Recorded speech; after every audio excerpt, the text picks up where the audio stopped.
beaucoup. Alors c'est à moi d'inaugurer, de chauffer la salle un petit peu pour mes amis qui interviendront après, donc j'espère que je le ferai bien.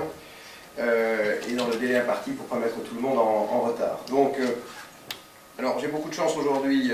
d'avoir des organisateurs d'un séminaire qui sont assez puissants puisqu'ils ont réussi à obtenir qu'une ordonnance importante dont je vais vous parler, qui modifie le droit des entreprises en difficulté, intervienne 8 jours avant le séminaire. Le 12 mars, ils avaient visé ça manifestement 2-3 mois à l'avance lorsqu'ils ont fixé cette date du 20 mars. Et donc c'est vous dire que la valeur n'attend pas le nombre des années, puisqu'en effet il y a matière à vous montrer les modifications que nous avons obtenues maintenant pour faciliter les restructurations d'entreprises en dégrippant les contraintes que le capital social fait peser. Donc je vais vous présenter mon propos en deux parties comme traditionnellement, en vous montrant comment parfois donc, le capital peut être un élément grippant les solutions de prévention ou de restructuration des difficultés, et puis comment parfois le capital peut être un élément fluidifiant, spécialement lorsque les sociétés en difficulté sont des sociétés cotées en bourse et qu'on obtient un avantage de liquidité qui s'attache au capital que l'on émet et qui peut permettre de résoudre les difficultés, d'aider à résoudre les difficultés des entreprises. Alors, sur les... ça ne sera qu'un recueil d'exemples, puisqu'il y aurait beaucoup plus à dire que les petits éléments que j'ai choisi de vous présenter aujourd'hui. Sur la dimension grippante que peut avoir le capital, évidemment, il tient au fait que les restructurations d'entreprises les préventions de difficultés vont supposer l'apport de capitaux nouveaux, et l'apport de capitaux nouveaux n'est pas forcément du goût des actionnaires existants, et ceux-ci se retrouvent donc en possession d'un droit de veto s'ils ont une minorité de blocage, puisque vous savez que les sociétés, pour modifier le capital social, doivent le décider à la majorité des 2/3 des actionnaires présents en assemblée, et si vous n'obtenez pas l'adhésion des actionnaires, parfois à des décisions qui vont être très coûteuses pour eux, puisque dans un langage de praticien il s'agit de les rincer, ne vont pas forcément, même s'ils ont tout perdu, accepter de quitter la scène avec le sourire. Ils peuvent parfois donc bloquer l'opération. Alors, nous avions, pour dégripper ces blocages, nous avons d'abord un seul dégrippant, que j'appelle un dégrippant ancien, qui tient à la possibilité qui existe dans le cadre du redressement judiciaire,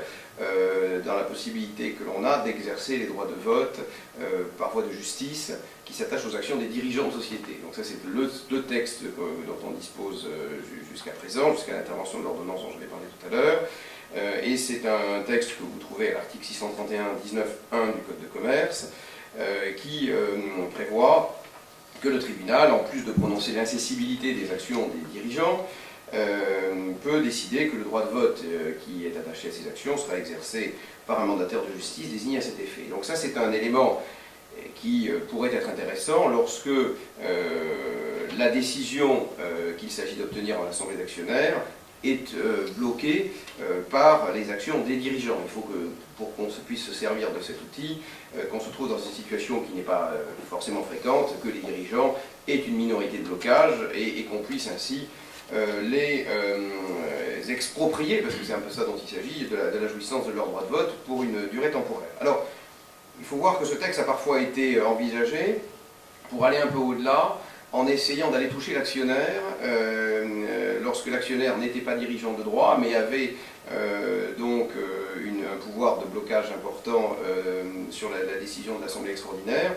si on peut caractériser une direction de fait à la charge de l'actionnaire, car le pouvoir que le juge a de faire exercer par mandataire de justice les droits de vote des actions des dirigeants n'est pas réservé évidemment aux dirigeants de droit, il est réservé aussi aux dirigeants de fait, et la frontière entre la direction de droit et la direction de fait, Michel et Reinhardt le connaissent mieux que moi, elle peut être franchie assez rapidement si on a commis l'erreur de tresser des liens de contrainte assez forts sur l'action des dirigeants, et on a là utilisé très souvent, mais en tout cas si on arrive à démontrer la direction de fait, on peut peut-être arriver à étendre la capacité de déblocage que cet article offre pour faire fonctionner les plans de restructuration d'entreprise. Bon. C'était pour jusqu'à présent le dégripement dont nous disposions, et l'ordonnance du 12 mars 2014, donc, qui vient d'arriver, a complété cet inventaire en prévoyant 4 dispositions dont je vais vous parler. D'abord, ça n'est pas la plus importante, mais cette ordonnance prévoit que le jugement d'ouverture d'une procédure collective rend immédiatement exigible la partie du capital qui n'a pas été libérée. C'est un élément à noter, mais ce n'est pas forcément ça qui nous libère d'un veto tenant au refus de voter des modifications du capital. Un deuxième apport de cette ordonnance tient à la clarification de la possibilité de compenser des créances pour les incorporer au capital. C'est une mode de règlement des entreprises, des difficultés des entreprises qui est connue, qu'en effet les créanciers peuvent devenir actionnaires. Vous savez que ça, au fil des années, ça c'est dans le cadre notamment des procédures de sauvegarde, les capacités, les possibilités ont été améliorées de transformer les créances en capital, mais il y avait une certaine ambiguïté dans la rédaction antérieure de l'article 626.3 du Code de commerce qui prévoyait que la compensation ne pouvait jouer que dans la limite de la réduction dont les créances étaient l'objet dans le plan, sous forme de remise ou de délai. Sous forme de remise, tout le monde comprenait que si les créances étaient payées à 80% ou 20% de leur montant, c'est évidemment cette quantité-là qui était compensable, mais dans la limite de la réduction dont elles font l'objet en matière de délai, sous forme de délai, c'était beaucoup plus compliqué à faire fonctionner. Et si effectivement les paiements étaient échelonnés, les créances le paiement était prévu de manière échelonnée, il n'était pas évident de savoir comment justement intégrer ce délai pour nettoyer ces créances échelonnées et les incorporer au capital dès le début. L'idée, c'est pas de faire des incorporations au capital successives au fur et à mesure de l'arrivée à l'échéance de ces créances. Donc ça simplifie. Ça simplifie la capacité d'incorporation des créances au capital. Mais nous avons une modification plus radicale qui touche là à des règles de fonctionnement assez importantes du droit des sociétés, qui prévoit que le jugement qui arrête le plan de sauvegarde peut décider que l'assemblée des actionnaires qui devra intervenir pour autoriser les modifications statutaires prévues par le plan, eh bien, pourra décider sur première convocation, avec un quorum de 50%, ça c'est plus élevé qu'en droit des sociétés, anonyme en tout cas, mais une majorité de 50% des voix. Ça c'est vraiment quelque chose de tout à fait nouveau qu'il faut noter, puisque la règle des 2/3 connaît, c'est pas la première, en matière de défense anti-OPA, il y a déjà un abaissement de la majorité à 50%, mais connaît une exception qui est notable. Sur première convocation, donc, le tribunal peut décider que l'Assemblée va prendre les modifications statutaires à la majorité simple. On ne peut pas faire moins, évidemment, il faut quand même qu'il y ait la majorité des gens qui soient d'accord. Mais donc la majorité des 2/3, et donc le niveau qu'il faut pour exercer la minorité de blocage est repoussé, et ça c'est un élément de dégrippage, je dirais, qui est à noter. Autre apport de l'ordonnance du 12 mars, et qui est un peu plus radical, concerne cette fois-ci uniquement le redressement judiciaire. Et cette disposition, qu'on trouve à l'article 52 de l'ordonnance, prévoit que les actionnaires opposant à une décision d'assemblée générale qui est nécessaire pour le plan de redressement peuvent être exclus du vote lorsqu'il s'agit d'approuver les décisions qui vont permettre de reconstituer le capital social. Donc là, on arrive à quelque chose de plus radical. Ce n'est pas un abaissement simplement du seuil de majorité de l'Assemblée, mais véritablement, on a une mise à l'écart d'actionnaires opposants. Et les premiers commentateurs de ils sont rapides, de cette ordonnance, ont noté que le texte ne va pas aussi loin que ce qui aurait été souhaité, puisque la mesure est réservée aux résolutions qui permettent de reconstituer le capital à hauteur de la moitié du capital social. Donc parfois les plans, évidemment, sont plus ambitieux que ça. Il ne s'agit pas forcément de donner à la société des moyens insuffisants pour sa sortie de difficulté. Et donc le texte permet simplement d'exclure du vote les opposants de manière à aller jusqu'à une reconstitution à la moitié du capital social. Donc c'est un texte qui arbitre forcément entre ce qu'il faut faire pour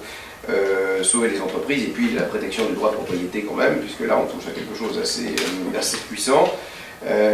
Mais c'est à noter, voilà, c'est quelque chose d'assez frais que je voulais vous citer. Et donc je dirais les capacités de dégripper l'obstacle que le capital peut poser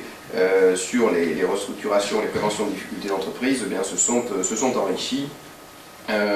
avec cette ordonnance du 12 mars. Voilà.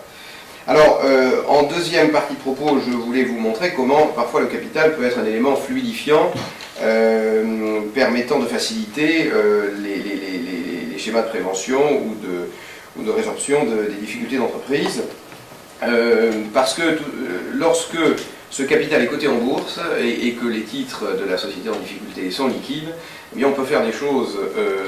beaucoup plus intéressantes et attrayantes pour les créanciers à qui on demande des sacrifices que lorsque la société n'est pas cotée. On a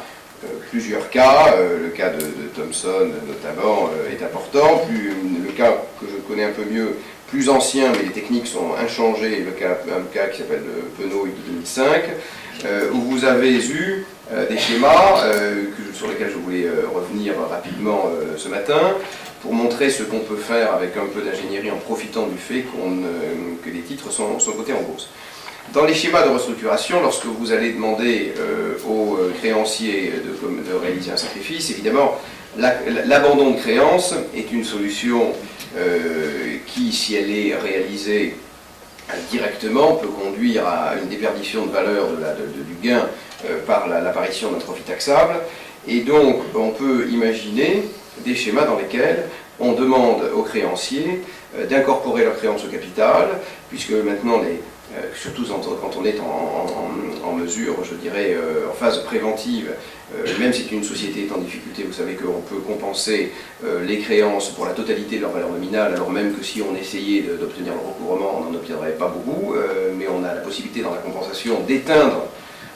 une part du passif très importante en la compensant avec une augmentation de capital, et on peut, c'est ce qui s'est passé dans le cas dont je parlais, on peut assortir cette compensation de créances au capital par un engagement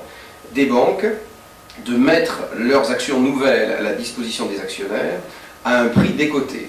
L'idée, c'est que lorsqu'une banque, sur une créance de 100, est prête à réaliser un sacrifice de 80, eh bien, c'est de permettre à ce que les banques convertissent la totalité de leurs créances en actions et vendent avec une décote de 80% les actions qu'elles ont obtenues. Donc ainsi, elles subissent la perte de 80% qu'elles avaient bien accepté dans l'opération de prendre, et en même temps, elles permettent aux actionnaires de réaliser une bonne affaire, puisque eux peuvent acheter à 20% de leur valeur des actions nouvelles. Et ça, c'est intéressant, puisque dans les schémas de sociétés cotées en difficulté, c'est pas le bon moment pour sortir lorsqu'on est au fond du gouffre, et évidemment, lorsqu'on permet aux actionnaires d'acheter des actions nouvelles pour 20% de leur valeur, en moyenne, à la baisse, leur prix de revient. Et ça, c'est quelque chose qui est intéressant, puisqu'en effet, là, les 20% que la banque veut quand même recevoir, ou les créanciers, les banques, ça peut être les fournisseurs évidemment, mais c'est plus facile de discuter avec les banques, il y a moins de monde. Les 20% que le créancier souhaite recevoir ne seront pas fournis par l'entreprise, ils seront fournis par le marché. Le marché va avoir envie d'acheter ces actions à ce prix décoté. Finalement, la mauvaise nouvelle s'accompagnera d'une bonne nouvelle parce que voilà, le prix de revient global de leur ligne, de leur participation dans l'entreprise sera réduit et donc ils pourront peut-être accepter d'accompagner l'entreprise le temps qu'elle se remette d'aplomb. Et vous pouvez, ça c'est assez intéressant, utiliser ces dispositifs pour alléger le coût, les conséquences d'une prise de contrôle qui se réaliserait à ce moment-là. Je m'explique. Dans le cadre de sauvetage de société, vous pouvez avoir non seulement évidemment des sacrifices demandés aux créanciers, mais un repreneur qui va apporter des fonds nouveaux. Bon. Si une augmentation de capital lui est réservée, il est possible qu'il franchisse des seuils d'OPA obligatoires dans la société cotée. Vous savez que quand on dépasse 30%, ceux qui ont fait le cours avec moi, et même avant, on le savent maintenant, quand on franchit le seuil de 30% dans une société cotée, on a une OPA à faire, on peut demander une dérogation, spécialement lorsqu'il s'agit de sauver une entreprise, mais on peut décider de ne pas demander une dérogation. selon la configuration. Eh bien, ce qui s'est produit dans le dossier dont je parle, ce qui a été organisé, c'est que la possibilité qui était offerte aux actionnaires d'acheter ces actions décotées qui venaient d'être acquises par les banques a été réservée aux actionnaires qui, alors qu'une OPA résultant du changement de contrôle, résultant du franchissement du seuil de 30% au profit du repreneur, allait être mise en œuvre, n'auraient pas apporté leur titre à l'OPA. C'est-à-dire qu'on incite les gens à ne pas apporter. Par exemple, vous pouvez apporter, quitter le navire maintenant, mais ce n'est pas un prix formidable parce que la société, franchement, ne vaut pas plus que ça. Ou vous pouvez être plus intelligent, rester actionnaire à l'issue de l'OPA qui est mise en œuvre à cause du changement de contrôle, et ceux qui seront restés à l'issue de l'OPA bénéficieront de la possibilité d'acheter aux banques ces actions soldées avec 80% de remise. Voilà.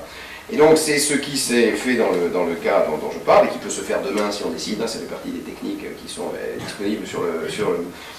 le marché du droit encore aujourd'hui. Ça permet que les gens s'acquittent de l'obligation d'OPA, mais en n'ayant aucun coût, puisqu'en pratique les gens ne viennent pas pour bénéficier de la valeur des 80% des cotes, qui vaut mieux que d'apporter des titres au prix le plus bas de l'histoire économique de l'entreprise. Voilà. Et pour affiner, un petit élément auquel il faut penser également, c'est que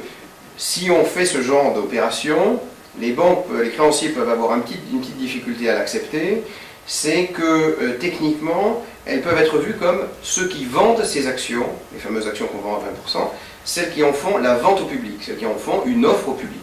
Et quand on fait une offre au public, on doit établir un prospectus, on doit décrire la chose que l'on vend, on doit d'une certaine façon endosser la responsabilité de ce qu'on y dit, et aussi, en particulier dans ce qu'on décrit, on est obligé de se projeter vers l'avenir, en disant notamment que la société, normalement, a assez pour faire face à ses besoins de fonds de roulement dans les 6 prochains mois, alors que précisément on est créancier et on fait partie des gens qui ont été un petit peu choqués par ce qui vient de se produire. Et donc c'est très compliqué de dire aux banquiers, effectivement vous allez entrer dans un schéma qui va vous rendre responsable si dans 6 mois il y a une rechute et l'entreprise n'est pas prospère et n'est pas sortie de l'ornière. Et donc pour lever cet obstacle, on a à disposition dans le code de commerce un vieux contrat qui est utilisé plutôt pour les agences de voyage, qui est le contrat de commissionnaire, que l'on peut utiliser parce que le contrat de commission a un intérêt, c'est qu'il dissocie, lorsqu'on vend ou lorsqu'on achète, le titre de la finance. C'est-à-dire que lorsqu'on est commissionnaire à la vente, on vend en son nom mais pour le compte de quelqu'un d'autre. Et donc on peut faire réaliser la vente des actions des banques par la société qui les vend en son nom, mais pour le compte des banques, puisque les 20% vont être touchés par les banques. Et si c'est la société qui les vend en son nom, c'est elle qui établit le prospectus, c'est elle qui garantit l'exactitude ou l'inexactitude des énonciations du prospectus, et à partir de là, les banques n'ont finalement qu'à toucher les 20%, mais aucune adhérence avec la responsabilité de l'opération, et là qu'elle repose sur l'émetteur, c'est bien normal, de toute façon c'est lui qui se décrit lui-même, et donc vous avez un schéma qui permet, voilà, par ces dispositifs, de tirer vraiment avantage du fait d'être coté en bourse. Et vous voyez que c'est un élément qui permet là, pour le coup, de montrer que le capital peut être un élément fluidifié. Voilà. Donc je voulais juste terminer le propos par cela, pour montrer, c'était un peu, voilà, je voulais, Michel étant content d'avoir des praticiens, je termine sur une étude de cas comme ça, après, pour vous présenter ce propos. Je vais laisser maintenant la place à Reinhard, qui connaît mieux que moi ces sujets, mais va pouvoir poursuivre donc cette animation. Merci beaucoup.